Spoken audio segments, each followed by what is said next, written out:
Bum bum bum bum bum bum bum ba-dum. Wow, you've got to watch out for copyright these days, haven't you? You know what I mean? So, there seems to be some confusion about the rather uncomplicated concept of Cockney rhyming slang. It's quite easy, really.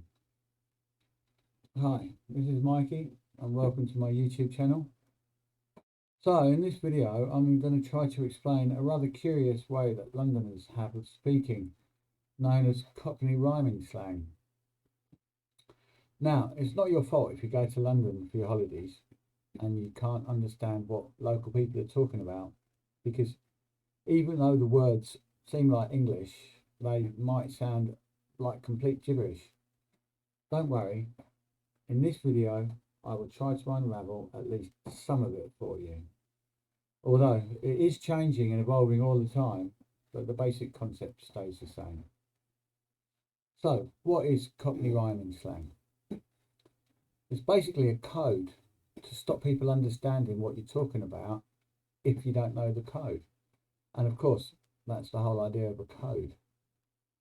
It was developed in the mid-19th century by the criminal element in the East End of London, specifically those who were making and distributing illegal gin at the time, but also came to be used by the general populace, and they obviously didn't want other people, especially the old Bill, to know their business.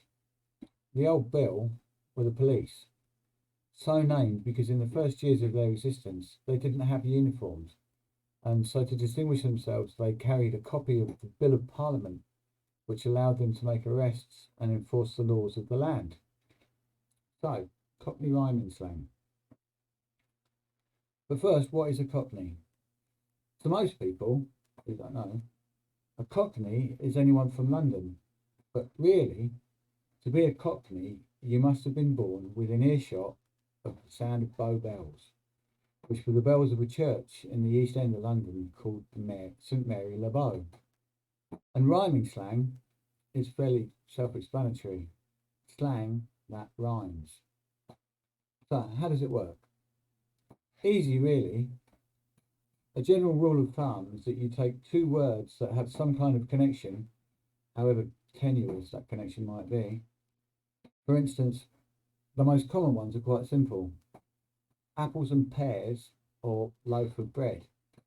Apples and pears being fruits that are quite similar, and of course, bread comes in loaves, or sometimes baguettes. Still with me? Good. And then the meaning of the word that you're insinuating, i.e. your target word, rhymes with the second word of the phrase that you're using, the rhyme. So apples and pears equals stairs. The rhyme is apples and pears. The target word is stairs. And a loaf of bread equals head. The rhyme is loaf of bread and the target word is head. Though of course it does get a bit more complicated than that. Just like in the syntax of modern English, these things need to be taken into context because of course there may be more than one word which rhymes with your target word, especially as is quite often amongst fluent speakers, where only the first word of the phrase or rhyme is used, i.e. apples equals stairs, loaf is head. So a common phrase might be, I'm off up the apples to see me Uncle Edward. Edward, in this case, is shortened to Ted, in the same way that William is shortened to Bill, or Robert shortened to Bob. Still more slang, goes on and on. So, I'm off up the apples to see my, although the word my would be pronounced as me, Uncle Ted. I'm off up the apples to see me Uncle Ted. As we discussed earlier, apples is apples and pears, which means stairs, and Uncle Ted, in this case, is your bed.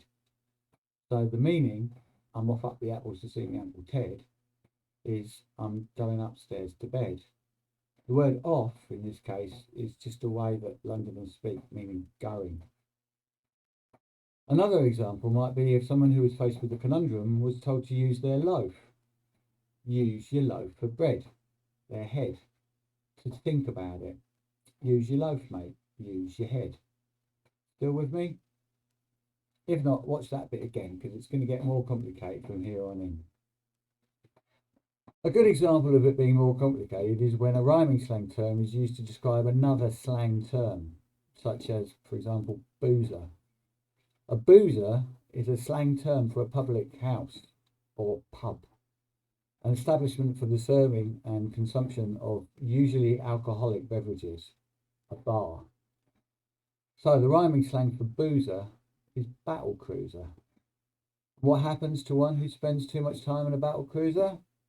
That's right, they become inebriated. They get pissed. The slang for pissed is Brahms and Liszt. So a common expression might be, I'm off up the battle to get Brahms. I'm going to the battle cruiser to get Brahms and Liszt. I'm going to the pub to get pissed. You should be getting the hang of it by now, so let's try another. Pork pies, rather than being just a tasty snack, in rhyming slang means to tell an untruth, a lie. Whereas mince pies are your eyes. Be careful here though, because a mincer is a sexual deviant. So mince pies are one of the rhyming slang terms that can't easily be shortened to only the first word. So to tell a porky, well, I hope you can work that out by now. Are you telling me a porky? Use your mince pies, mate. Right, let's go for some more terms. A telephone is the dog and bone, and your wife is your trouble and strife. Right, so here we go. Put it all together. I was in the battle when my trouble called me on the dog and accused me of being Brahms. I told her to use a loaf and she would know I wasn't telling her porkies. All she had to do was use a mince pies when I get to Paris or Rome, and we could go up the apples to see Uncle Ted and have some Tyrannosaurus. All right, so I just made that one up, but I'm sure you're getting the picture. See what I did there? Paris or Rome, home. Tyrannosaurus Rex, well, I'm not going to elaborate on that. Now we can get into double-barreled rhymes.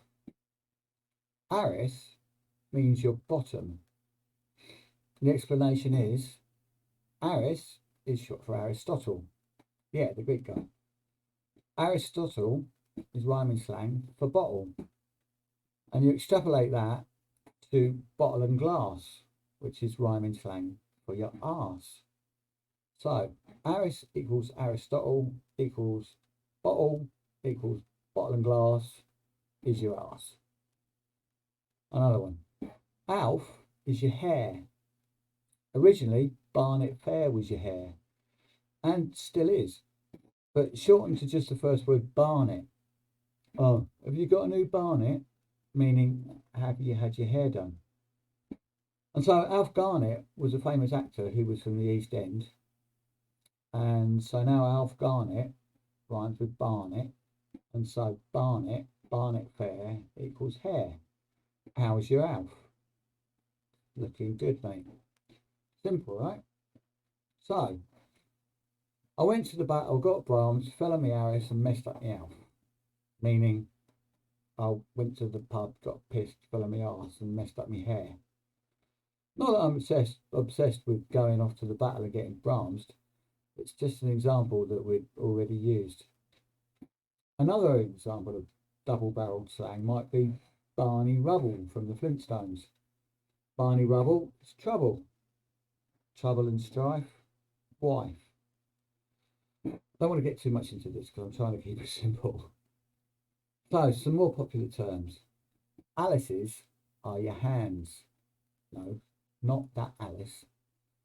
Some people think it's Alice in Wonderlands, which rhymes with hands, which is close, but actually it's Alice bands. Alice wears a hairband, an Alice band, your hands. Plates of meat are your feet. Butcher's hook is to look. A manhole cover is your brother. Skin and blister is your sister. Bees and honey is money.